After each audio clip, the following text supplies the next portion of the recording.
They can have those questions, but those questions do not need to then become your burden.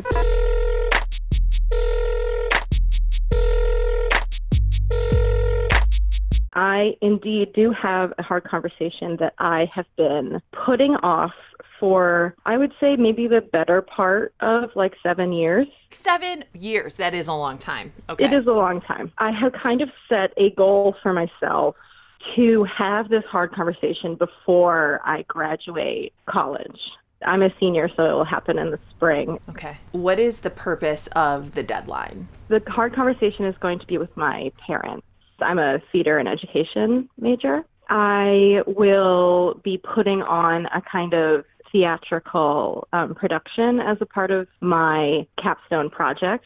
The content of that theatrical production will have to do with the fact that I'm a survivor of sexual violence. The hard conversation that I have to have with my parents is them knowing that I am a survivor of sexual violence, because they don't know, because I didn't tell them. First, Sarah, I'm so sorry that happened to you.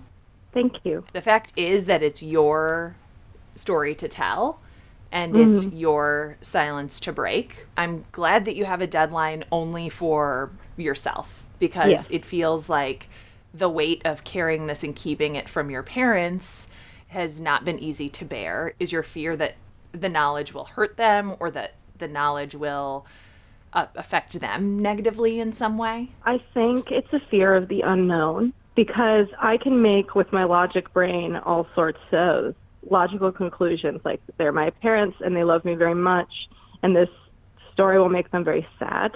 It might make them angry because they can't do anything about it. I come from a family of people who like to fix things that are hard, and it comes from a place of such love. It's hard for me to set boundaries with them about like the kind of communication I want to receive, particularly with my dad. My mom is a little bit better at having hard conversations.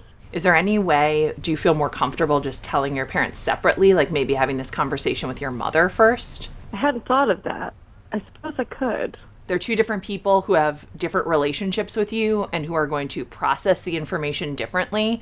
And it's also an opportunity for, if your mother is better at having hard conversations, for you to say, Mom, I have something to tell you. It's going to be really, really hard for you to hear.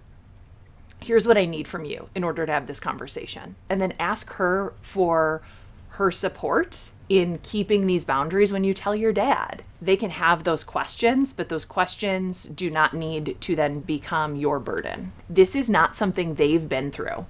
This is also not something you've been through. So we're going to do it together. Before you start this conversation, have in your mind like what you want from your mom before you tell her, and make that clear. It's helpful if we can tell the people who love us like how best to love us. You're your own person who's like allowed to have like your own emotional process too.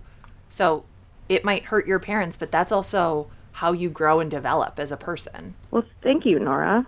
Sarah, I think this will be a really important conversation for you to have, and thank you for having this one with me.